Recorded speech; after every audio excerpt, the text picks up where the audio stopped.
Hello. Good afternoon. It's delightful to be with you here, and I want to thank everybody for the invitation and the hospitality. It's been a bit of a whirlwind for me recently, just to give you a sense of a day in the life. The first week of May for me involved a trip for most of the week to Germany. Second week I was lecturing in Washington and Texas. Third week Slovenia. Fourth week South Africa, and here I am. So I'm actually, after teaching in Southern California yesterday and tomorrow in Breckenridge, Colorado. So I'm kind of on the road. And I'm really happy to be able to squeeze this in. I'm especially grateful that there was a little adjustment of the schedule to allow this to just squeeze in terms of the openings that I had. I am here to tell you about science. I'm going to tell you about a different kind of science than it sounds like you've been hearing about. This is the science of measuring public opinion and understanding voters, and we'll even have a little bit of discussion about elections that we'll touch on, as you may have heard, the election coming in a few months in this country. A topic of some interest for some people. And what I want to do is to give you some insight not only into what Americans think about this issue of climate change, but also to give you a sense of how social science is done in this area, at least one type of social science, how we go about trying to understand what people think and why they think it. And before I get started, I just want to acknowledge the funders who have supported the work that my team has been doing since 1994 on this topic. I will tell you, climate change is not a topic that I chose to study. It's a topic that chose me. I was innocently sitting at my desk as an assistant professor at Ohio State University in the psychology department, and the phone rang, and it was a call from a consulting firm in Cambridge, Massachusetts, Industrial Economics, saying, hey, would you like to come to a conference for a couple days to talk about global warming? And I said, what's that? And I really had no idea. And they said, don't worry, you don't need to know. You'll come, we'll have an MIT climate scientist, they'll tell you for a couple hours, and then you'll be up to speed. So, fine, all right. So I go to the meeting, it's maybe 15 psychologists sitting around a table, and it turns out that this is a meeting sponsored by EPRI, the Electric Power Research Institute, which is the professional association of the power of the electric utilities around the country. And they were interested in why it is that some people seem to care about this issue of climate change and others didn't.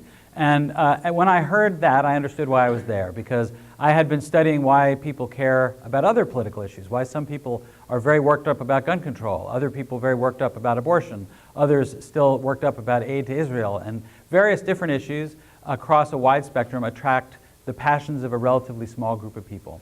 And so at the end of the 2 days of talking about these issues, folks said, anybody in the room who would like to take some money to study this? And so I said, I would take some money.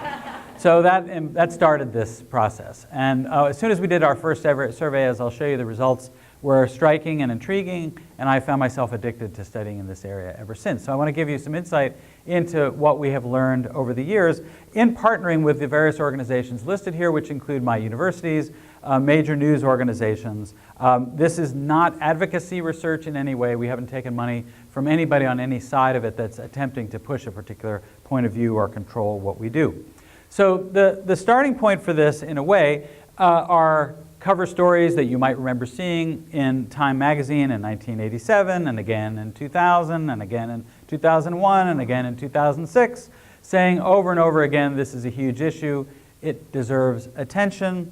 And you know that the US Congress considered very ambitious bills in the late 2000s, in that decade, to begin significantly reducing greenhouse gas emissions in the US, which did not pass, did not become law.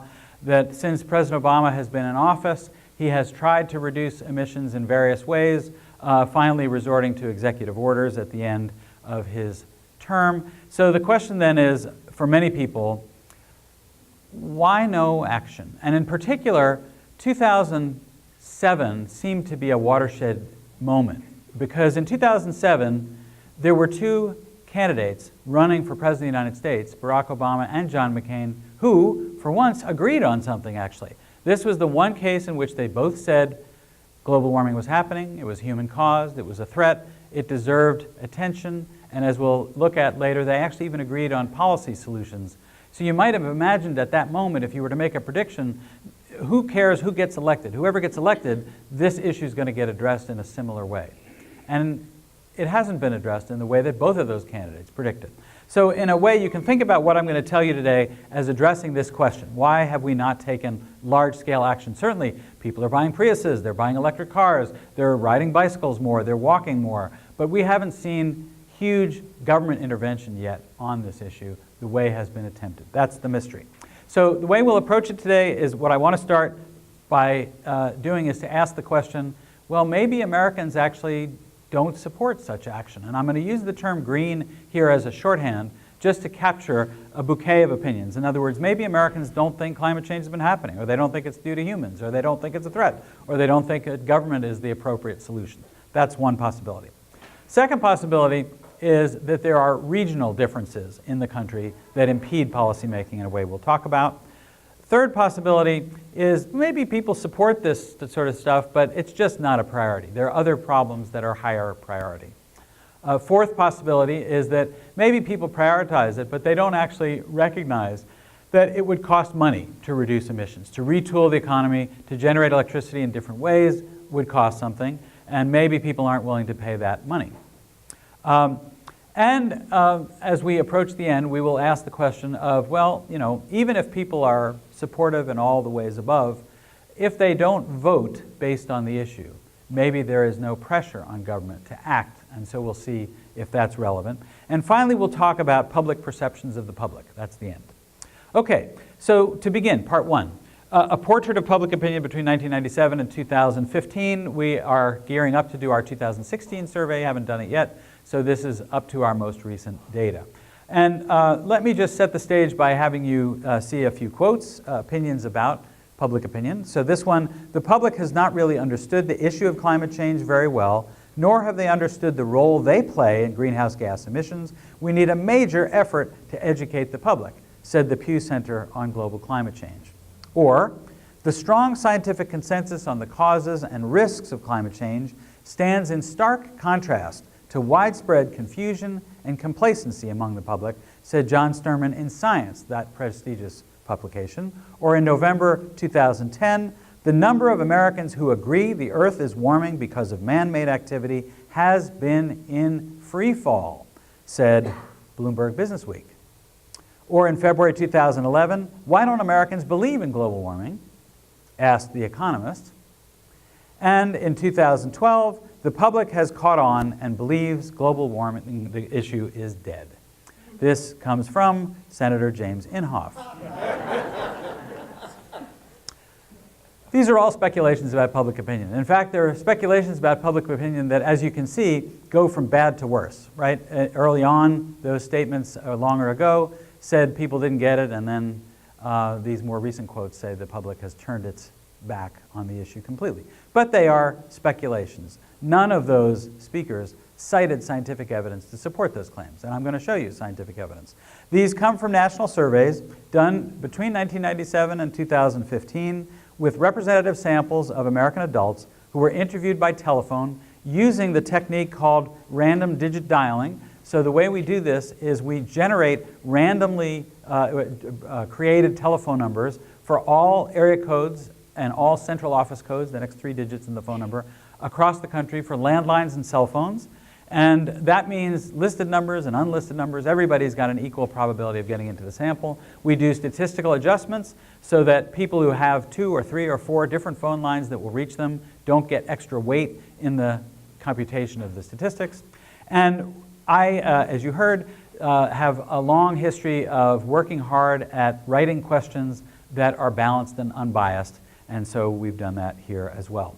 So let me introduce you to some of the data, beginning with what I'll call the fundamentals. Do people believe warming has been happening? Has it been caused by humans? Is it a threat? So let me show you one of the questions we've asked. What's your personal opinion? Do you think that the world's temperature probably has been going up over the past 100 years, or do you think this probably has not been happening?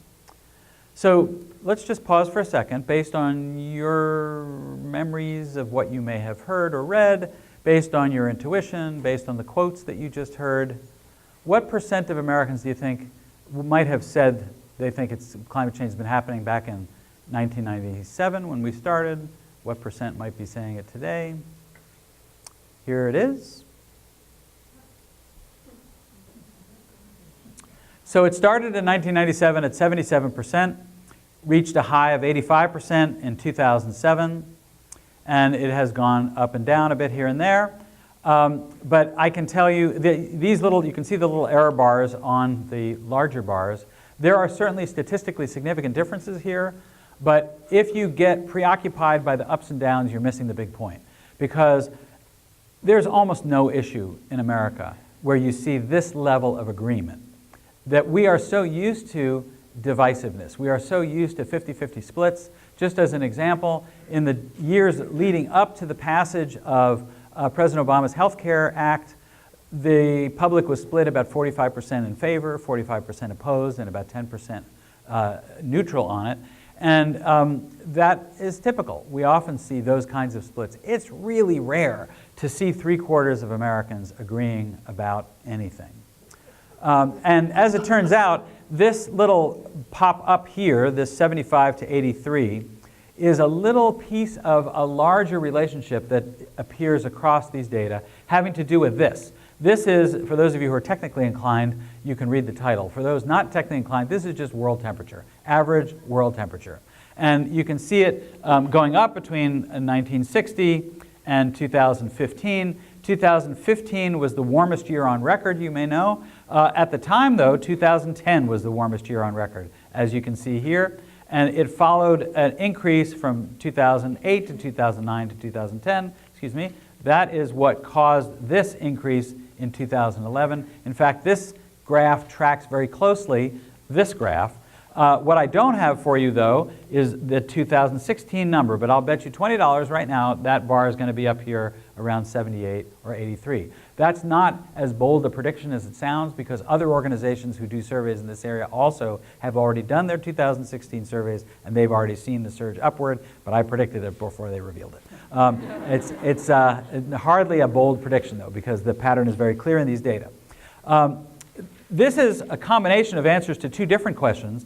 Do you think the Earth's temperature has been rising over the past 100 years, or do you think it will probably happen in the future? And here you can see even bigger numbers between 97 and 2015. 4 in every 5 people accepting that point of view, and no notable change during this time period. When we ask people if the Earth's temperature has been increasing over the last 100 years, do you think it's mostly been due to things people have been doing, mostly due to natural processes, or about equally due to human activity and natural processes? You can see that about 80% point to human activity over this time period. A little bit of upping and downing, but not much. And now it's time for a drink.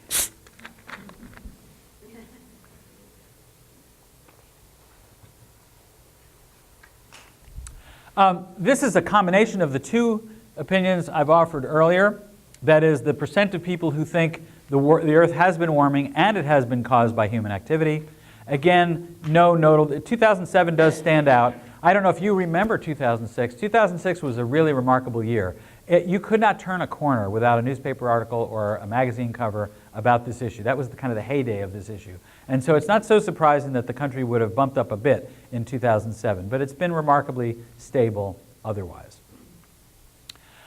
This is a question that asked, do you think if the Earth's temperature were to increase by 5 degrees Fahrenheit over the next 75 years, would this be good, bad, or neither good nor bad?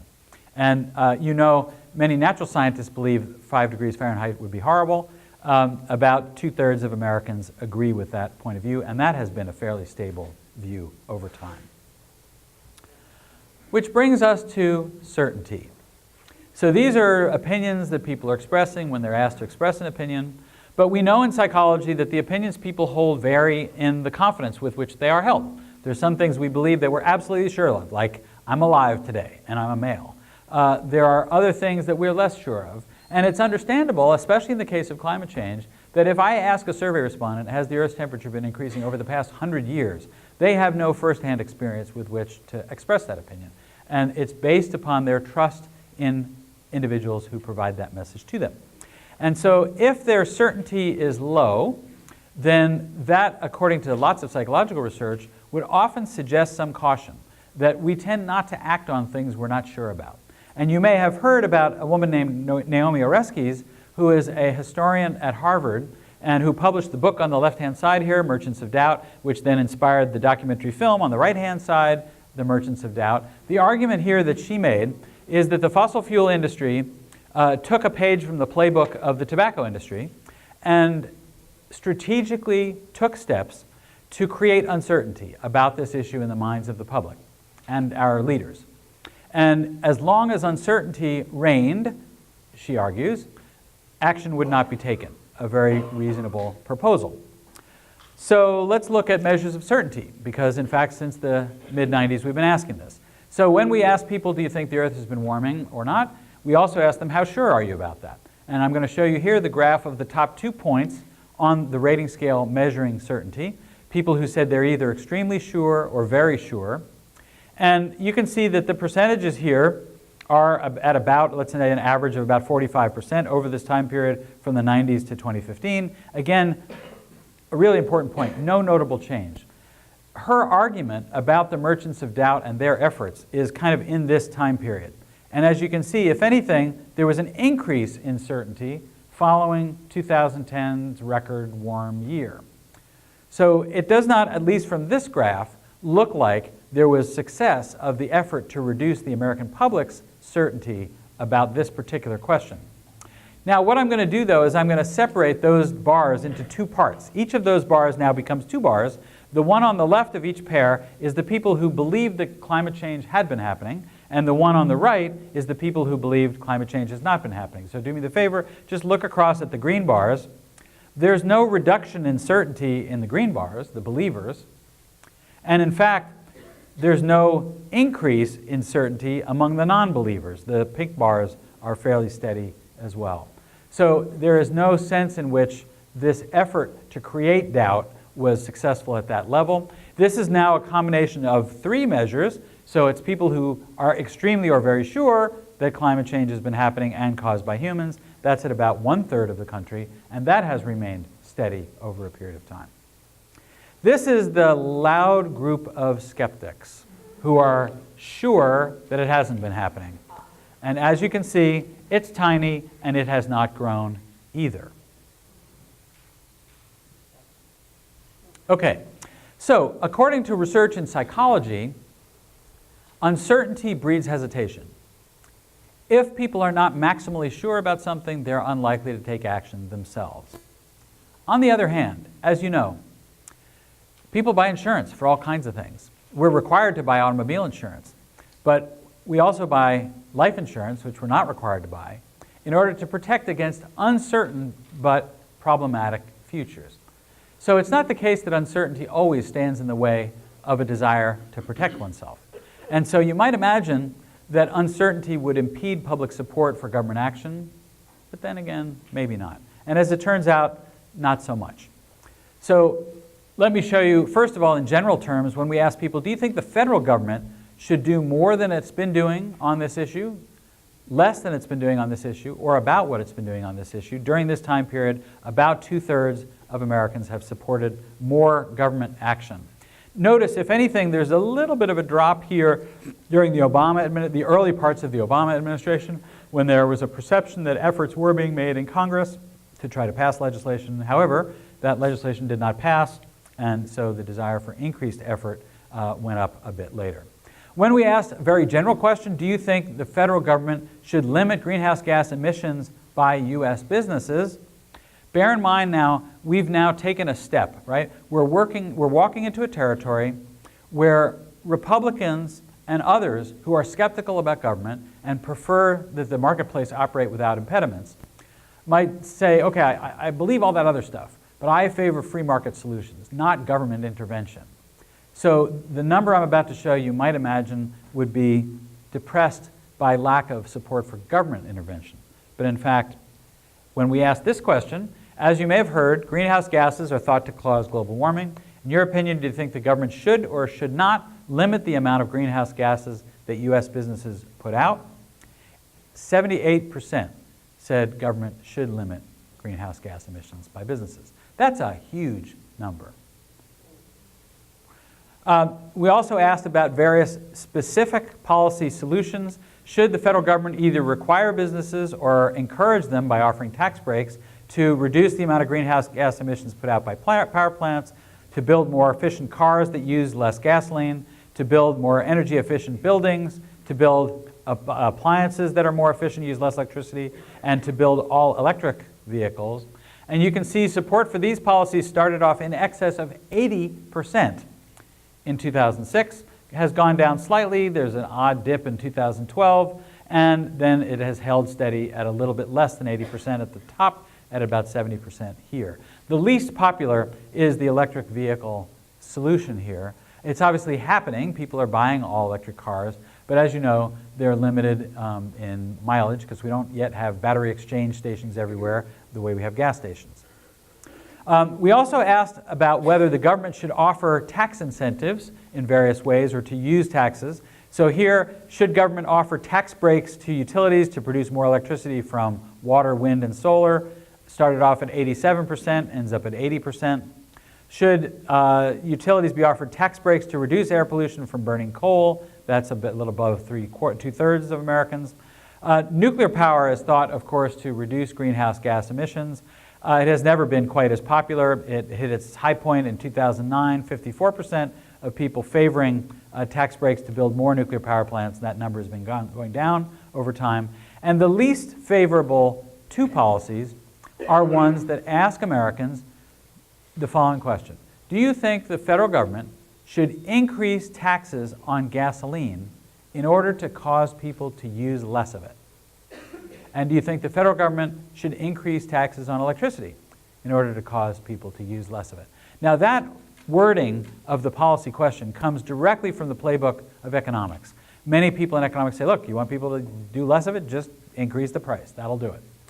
But the way this policy is described, and in fact, of course, it's described honestly, the description essentially says, what do you think about the government reaching in your pocket, taking some money away, with no guarantee of anything happening as a result, right? Because increasing the cost of gasoline happened in a big way in the last few years in America, not due to federal tax changes, and we did not see dramatic reductions in driving. And so it's certainly reasonable for Americans to say the only guarantee of those policies is I'm going to have less money. I have no guarantee at all about how much reduction in greenhouse gas emissions might happen or whether I might see any. So those end up being particularly unpopular. Recently in one of our surveys, we took a step in the direction of asking a very simple question about energy sources. We asked people, do you think it's a good idea, a bad idea, or neither good nor bad to make electricity from various sources? I'll show you some results on that in a moment, but let's talk about specific policies first. Should power companies be required to make at least 20% of their electricity from water, wind, and solar? This was a piece of one of the big pieces of legislation. 69% government should do that.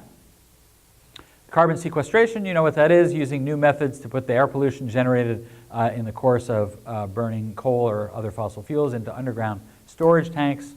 68% in favor of that. Again, these are big numbers. Cap and trade. There's a proposed system called cap and trade. The government would give permits to companies limiting the amount of greenhouse gases they can put out. Companies that do not use all their permits could sell them to other companies. Companies that need more permits can buy them. Or these companies can pay money to reduce the amount of greenhouse gas emissions that other people or organizations put out. Economists say that this system is likely to cause companies to figure out the cheapest way to reduce greenhouse gas emissions. Would you favor or oppose this cap and trade system? And 52% of people in favor of that. So this is one of the smaller numbers you're seeing. However, when we added this sentence to the question, the money the government makes from selling the permits would be returned to all Americans equally by reducing the amount of income taxes they pay. We've now converted it from cap and trade to what's called cap and dividend. This is very much a proposal on the table in Washington, and support goes up to 62%. Still not big. And so what you're seeing here is a little piece of a larger pattern that shows up in these data. The American public prefers mandates. They prefer mandates from government that limit emissions. Now, of course, cap and trade does have a mandate in it. It has a cap. And so it would accomplish a reduction in emissions, But on the other hand, there's this other complicated machinery involved. The policies that people like the most are the simplest ones that limit emissions, period. Okay, so this is just a small set of the data we've collected in more than 20 surveys over a long period of time, documenting essentially the same picture over and over and over again. So if you are a skeptic about survey research, if you say, you know, it's so subjective, you can ask the same survey question 20 times, you get different answers every time. Actually, not really. What I've shown you is you can ask the survey question 20 times and you get about the same pattern of answers over and over again. And so that's both reassuring about the survey method and maybe reassuring about the American public, right? Because if the American public was bouncing all around, we'd have some doubts about who's paying attention to what. And certainly we would have some doubts about whether government should pay attention to a signal from the public if that public was highly susceptible to what happened yesterday or the day before. Nonetheless, it looks like America certainly can be characterized as green on the issue and maybe can be characterized as very green and consistently green. So then, okay, what's the problem? Why is government not doing something? Well, one possibility is that maybe people believe that government action on the issue would be painful. Yeah, it'd be great to do something, but it's too painful to actually do it. And in fact, you might remember that certain very vocal skeptics on the issue of climate change about 10 years ago were making exactly this argument. We can't do this, it's going to hurt the economy, this is not the time to take steps that will be painful. So when we ask Americans, do you think the US doing things to reduce global warming in the future would hurt the American economy, would help the economy, or would have no impact on the economy? As you can see, fewer than 1/3 of Americans ever bought that skeptical line. And in fact, the plurality believe that it would actually help the economy to address this issue. When we ask, do you think the things people would have to do to stop global warming would make your own life better, worse, or neither better nor the worse? You might imagine that people would say, yeah, it's going to be hard for me. I'm going to be around when we make the changes. It's future generations that will benefit more. So it's painful for me, good for them. In fact, only 14% of Americans said they think they personally will be hurt by these efforts. And a plurality, 43%, said they personally will actually be better off. When we look at these percentages here, when we ask people, has global warming already hurt you? Has it helped you? Or, and has it hurt you more than it's helped you? We've got 34% of people saying it's hurt them personally, only 9% saying it's helped them, and 45% already saying they have personally been hurt, not by solutions, but here this is by warming itself. When we ask about future impact, this is, will you be hurt by it personally? Will you be helped by it? And here you can see about half the country says they already have been hurt by warming. Only 15% say they have benefited. Maybe they're selling solar panels. And 55% that said that they will be hurt more than they will be helped. So there is clearly a sense of harm. This is this is the future-oriented question. Will it hurt you personally? A little bit more than 50% saying so. And this gives you a feel for how people think about it. These are questions about future generations. So will warming hurt future generations? Will it help future generations? And you can see that people perceive in larger numbers that future generations will be more hurt than they themselves will be. And these are the percentages of people who think global warming will hurt future generations. Huge numbers. Okay. So it doesn't look like people think there's no threat there. It doesn't look like people think that the solutions will be more painful than the problem. So some years ago, 2010, I was getting kind of frustrated that there was lots of discussion about public opinion, and in particular a big bill in Congress in 2009 failed to pass, and claims were being made about the public's not behind this kind of stuff, and we had been seeing survey evidence like this. So just as kind of self-therapy, I decided to write an op-ed essay for the New York Times, which thankfully they published. And after it appeared, saying essentially the message that you've heard, Stanford people said to me, oh, that's cool, you have an op-ed in the New York Times. Why don't we put you on a plane and send you to Washington, and you can meet with some legislators in the Congress and tell them about your work. So I said, okay, sure, happy to. So I put my jacket on. For them, I put a tie on. And it's not that I don't love you, I just feel comfortable. And so I had a handler who took me from office to office, and I had half-hour meetings with lots of famous people you know, very warm and welcoming, and I took my little laptop and I showed them my slides, and every one of them said essentially the same thing. Thank you very much, that's fascinating, but it's of no help to me. Because the people in my state or my district don't feel the way the country does. I said, oh, really? I would love to know about the polling that you've been doing in your district, because we've done a little bit of work looking at geographic differences in the country. We're not seeing much. They said, oh, we're not doing any polling. Oh, well, how do you know what the people in your district say and think? And oh, well, the cards we get and the letters and the emails and the phone calls and the screaming at me when I go home to town hall meetings. That's how I know. Okay, well, maybe, but maybe not. And so at the end of the day, I was just very depressed, because I thought, professionals like me, and there are a lot of us, are in the business of doing national surveys in order to make democracy better, in order to inform government and to help government move in directions that the public wants. And it's our work that gives each person, each individual, one vote, one voice. And I realized we might be entertaining, and certainly we can be in the New York Times, but we're not producing what those legislators need. And I have to say, to his great credit, Ryan Adesnik, who was my handler, who is from Stanford and the expert of the universities in government relations, he said, is there a way you could take the data that you have and generate some insight into this issue? And I have to say, I was so busy being depressed, I wasn't thinking creatively. But he was exactly right, that there was a way to do it. And so when I returned home, we took all of our surveys, put them together, and built a complex statistical model to allow us to produce maps where we actually, over the many years, we had done enough interviews in New York and California and Texas and Illinois and lots of other states in order to be able to make statements about them. And so that's what I'm going to show you next, is maps that look at where in the country is it that skepticism dominates, and where is it in the country that skepticism is outnumbered by green perspectives. So here is the first map. This is just the percentage of people answering affirmatively to that first question I showed you. The greener the state, the larger the percentage of people who say climate change has been happening.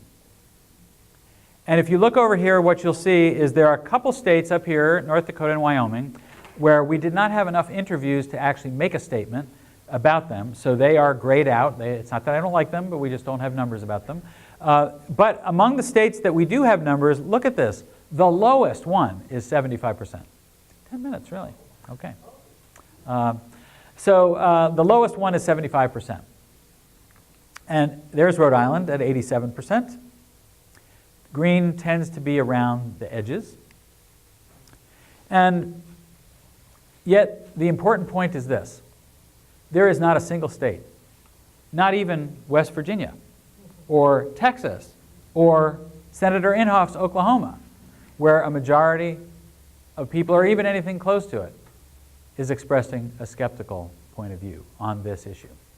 So there are lots of other maps, and I'm going to go through them so fast you can't see them, but just take my word for it. They tell the same story over and over and over and over again.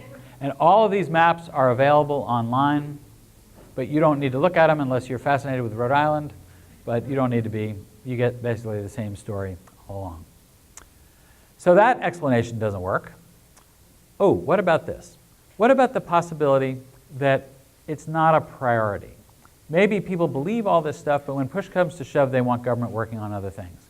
And if you want to make that argument, you should cite data from this question. One of the most famous questions in survey research of all times. What's the most important problem facing this country today?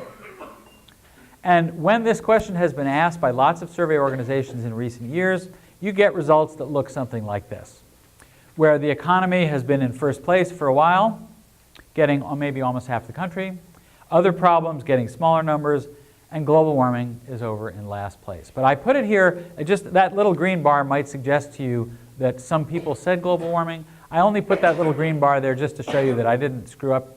The actual number is 0. Nobody says global warming is the most important problem facing the country today. And that's the kind of evidence that some folks in Washington point to say, we're not being told to work on this problem. But if you think about it for a second, this wording, what's the most important problem facing this country today, has a number of interesting aspects to it, right? It's asking for only one problem, and it's asking about only this country, and it's asking about only today, not the future. So what about instead if we were to ask this question? What will be the most important problem facing the world in the future if nothing is done to address it? Okay? So that's a very different wording. And what happens? Global warming is by far in first place. So people are well aware of that. Now, you might imagine that people would say, yes, yes, it is the most important problem that will face the world in the future if nothing is done to address it. But that doesn't mean government today in the US should be working on it at all. Because in fact, I would like my government to be focused on today's American problems, not tomorrow's world problems. So we asked this follow-up question. How much effort do you think the federal government in Washington should put into dealing with the serious problems the world will face in the future if nothing is done to stop them? A great deal, a lot, a moderate amount, a little, or none at all. And the top two categories, a great deal or a lot, just think for a minute, how parochial is America? The answer is not very parochial. 76% saying that substantial effort should be put in by our government today to deal with the world's future problems. So I think this is an important argument. The same result was obtained in Canada, which I'm going to skip over. And okay, so it is, I think you can't sustain the argument that it's not a priority for people, that people are saying, government, don't do it. What about, are people willing to pay? Well, one of the trickiest challenges for survey researchers is to measure what people are truly willing to pay. And the way we do it is as follows. We ask, for example, if the US Congress were thinking of passing a law, which it was, that would reduce the amount of air pollution that the country puts out by 85% by the year 2050, and if that would cost your household an extra $150 in taxes every year on average, would you vote for this law or against it? Now notice this is talking about air pollution. I will tell you that's the term that Americans use to refer to greenhouse gas emissions. We have used it in, we've used greenhouse gas emissions in our surveys, but we have also used this term air pollution. You know that natural scientists refer to air pollution as a term for describing particulate matter, not for describing greenhouse gas emissions. But we have learned in surveys it's better to use the language that people use naturally rather than to try to teach them a new language. So that's why this question is phrased as it is. And for the people who were told about $150 a year to produce this 85% reduction, 58% of people said they were in favor of it. But what we did here was to randomly assign different respondents to be given different prices. So some other folks were instead told about $75. Now, if people are paying attention, what should this number be? Bigger than 58 or smaller than 58? Bigger. Well done, 66. Okay. And for people who were told about $250, what should that number be? Smaller. And yes, sure enough. So this is the kind of monotonic relationship in what we call a between subjects design. Each of these three groups of people, they don't know that there's anybody else. They don't know that anybody else is getting a different price. They just react to the price that they get. And as you increase the price, fewer and fewer people are willing to vote for it. But the important thing is not to look at these numbers and say, when did a majority vote in favor? Because there is, what we're trying to find out here is how much are people willing to pay overall. So what we're going to use is what's called the Turnbull calculation method, which is complicated, and again, I'm not going to explain it to you here, but I'm going to tell you you can use those data with a very downward pointing bias to generate the total willingness to pay of the American public to reduce greenhouse gas emissions by 80% by over 50 years. And the answer is for 117 million households, it is almost $18 billion per year that people are willing to pay. Guess what? When the Environmental Protection Agency estimated how much would it actually cost to do it, it's about $18 million. So it's not, this is an amazing coincidence, but there was nothing that created the linkage of those two numbers. It just happened. Okay, we got similar numbers in other states, which I'm not going to show you. And I'm going to end with two last bites of dessert. So here we have this upcoming presidential election, and you know this amazing thing has happened. that Hillary Clinton is on record as being very much on the green side of the issue. Donald Trump came out about as skeptical as he could have not very long ago. He didn't need to do that, but he chose to do it. And so Americans clearly have a choice between a green candidate and a skeptical candidate in this election. But will it matter? Will it actually translate into anything? And so if I had more time from Sunshine, I would tell you this long story, but she's being a very efficient chair, and so we're going to skip all these slides, and I'm going to show you the important stuff. And what I'm going to what I'm going to show you, and she has such a nice name too, doesn't she? Is that this is, according to political science theory, this is the group of people who should have paid attention. The argument is that, based on decades of work, that when Donald Trump said, "I don't believe in climate change," most Americans didn't listen to him because they just are not that concerned about this issue. I haven't told you this yet, but in terms of passion, in terms of waking up in the morning and saying, you get up, you look across the pillow, you smile, you say, "Good morning, gun control. Another day for me to do something about you today." There are about 15% of Americans who live that life. They have an issue that they are married to. And there is a group of people who are married to this issue.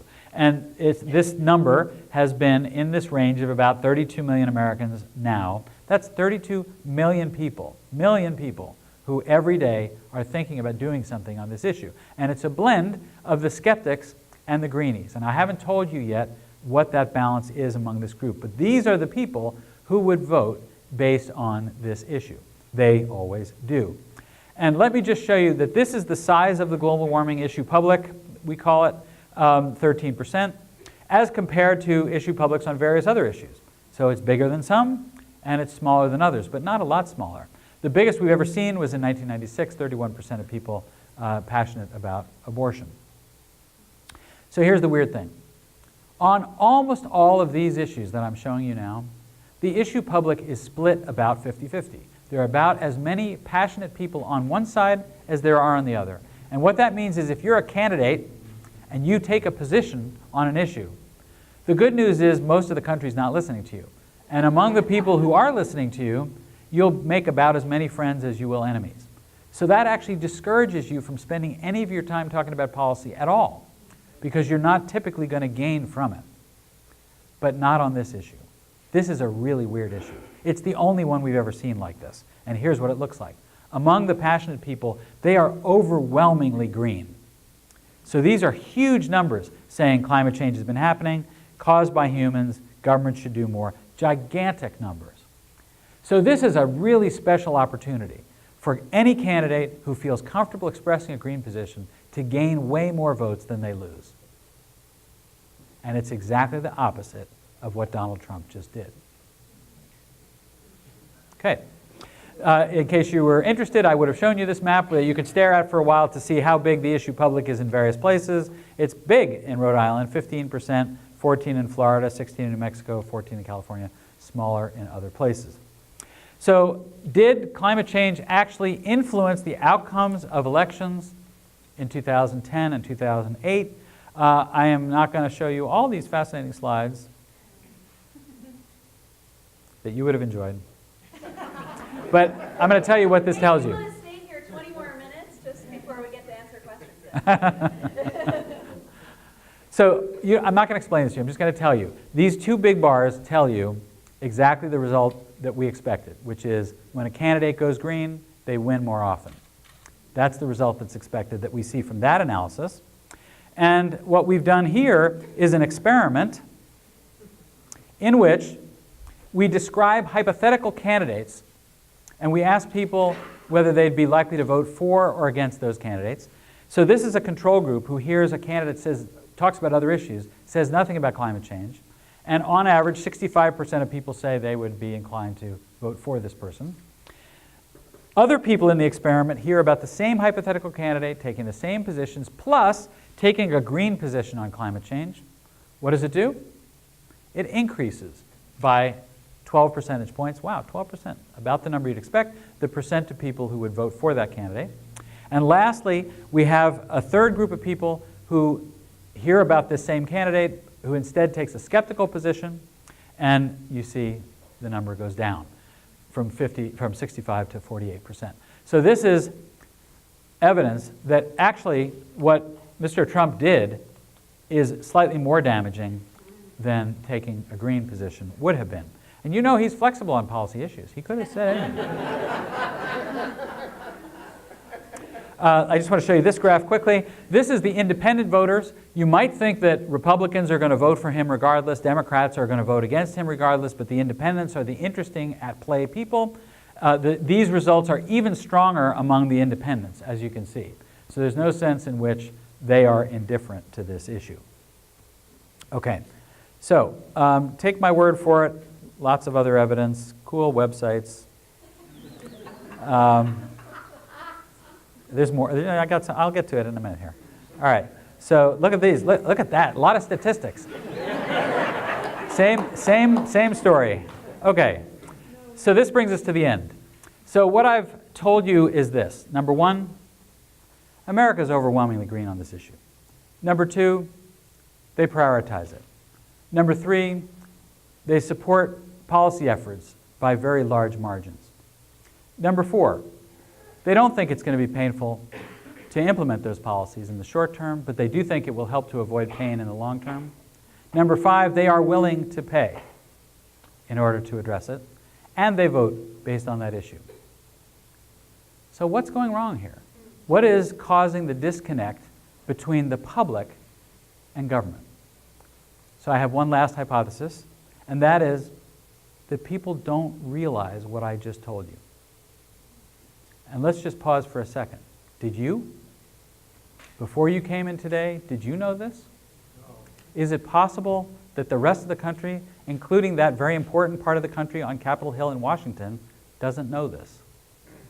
So we actually took a step to measure the American public's perceptions of itself. So in this 2012 survey involving similar methodology, we asked people this is people's own beliefs about global warming. So this is, in this particular survey, 73% of all Americans said they thought it had been happening. Among Democrats, 86%, Independents, 71%, and Republicans, 57%. So the partisan gap here is 29 percentage points. By the way, this partisan gap was the headline in the New York Times in early 2015 when our survey done with them made it to the front page twice, actually. And the headline was really about that number right there. Even a majority of Republicans are on the green side of this issue. That seemed to them to merit a headline on the front page. So the question is, do people know this? So now we have people's answers to the question, what percent of Americans do you think believe each of these things? And so here, when we asked, what percent of all Americans do you think believe global warming has been happening? You know the answer was 73% at the time. Their guess is 56%.